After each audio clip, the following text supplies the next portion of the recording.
Welcome back to ALD study. और हम आशा करते हैं कि आप सभी स्वस्थ होंगे, पढ़ाई लिखाई कर रहे होंगे। आज हम लोगों को ये देखना है, देखो ये कि हाउ टू प्रोड्यूस चार्ज, यानी आवेश को कैसे उत्पन्न करेंगे। आवेश को उत्पन्न करने की सारी विधियां पढ़ेंगे, कौन कौन सी विधि होती है। इसके पहले टॉपिक को फील करते हैं कि आखिर कैसे चार्ज उत्पन्न हो सकता है। हमारे पास क्या है, हमारे पास कोई भी पदार्थ है, अगर उसके ऊपर चार्ज लाना है तो बेसिक कहानी यह है कि उस चीज के अंदर, यानी उस पदार्थ के अंदर होते हैं इलेक्ट्रॉन, प्रोटॉन, न्यूट्रॉन। समझना कहानी को। प्रत्येक पदार्थ के अंदर क्या होते हैं, तीन चीजें होती हैं। जैसे मान लो ये अगर पदार्थ है, इस पदार्थ के पास होंगे इलेक्ट्रॉन, क्या होंगे इलेक्ट्रॉन। और दूसरी चीज होती है प्रोटॉन, क्या होती है प्रोटॉन। और तीसरी चीज होती है न्यूट्रॉन, क्या होती है न्यूट्रॉन। समझ से चलना। किसी भी पदार्थ के जो परमाणु होते हैं उसके नाभिक के अंदर होते हैं न्यूट्रॉन और प्रोटॉन।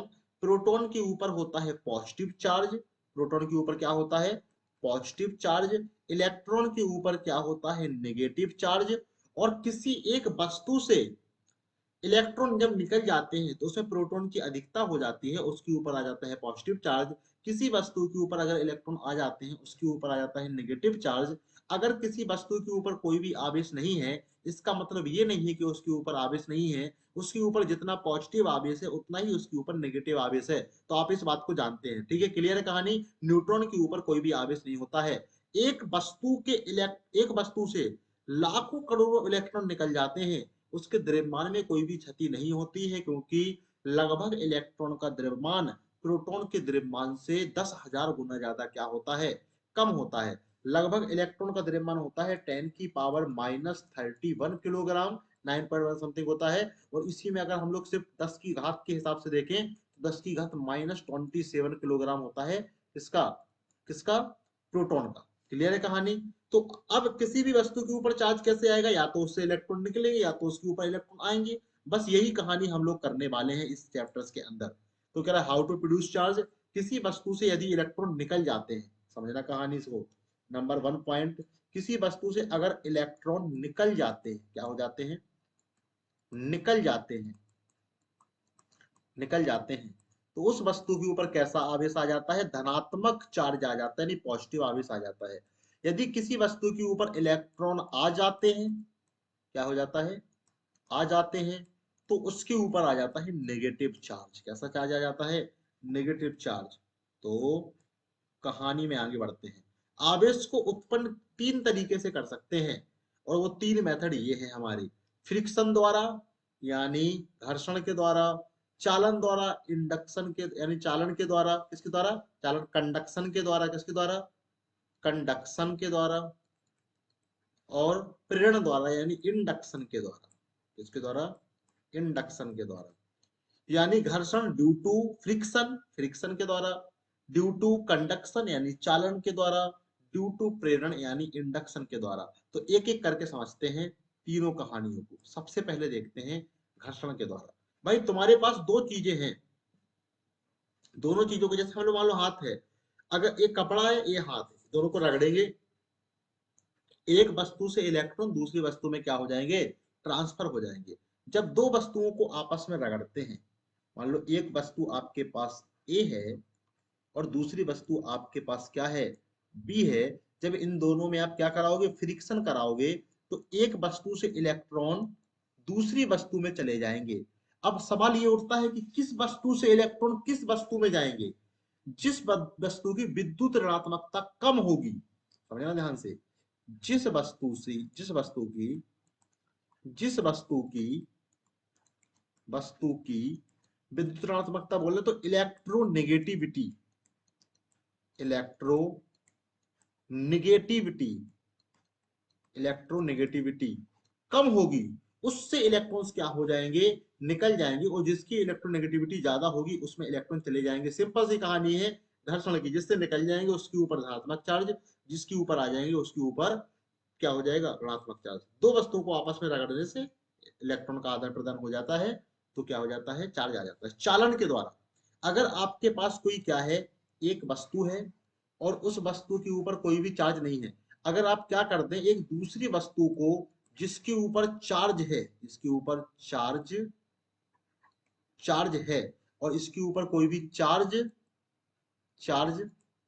नहीं है, जब दोनों को आपस में टच कर देंगे या किसी चालक तार से जोड़ देंगे, किससे जोड़ देंगे, चालक तार बोले तो सुचालक, तो इलेक्ट्रॉन्स का आदान प्रदान हो जाएगा। अगर इसके ऊपर पॉजिटिव आवेश है तो पॉजिटिव चला जाएगा, यानी इलेक्ट्रॉन इधर आ जाएंगे। अगर इसके ऊपर नेगेटिव चार्ज है तो इलेक्ट्रॉन इधर चले जाएंगे और इसके ऊपर भी क्या आ जाएगा, पॉजिटिव चार्ज आ जाएगा।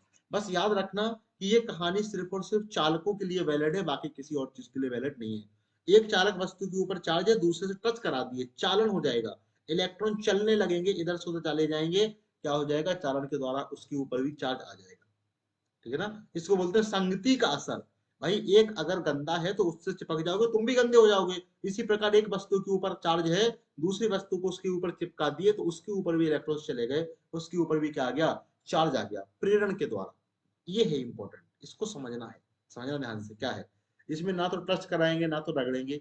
एक वस्तु आपके पास ए वस्तु है, ठीक है, इस वस्तु के ऊपर कुछ नहीं, इसके पास एक आप आवेशित वस्तु को ले गए, मान लो पॉजिटिव रॉड को ले गए, किसको ले गए, पॉजिटिव रॉड को, नेगेटिव रॉड को भी ले जा सकते हैं।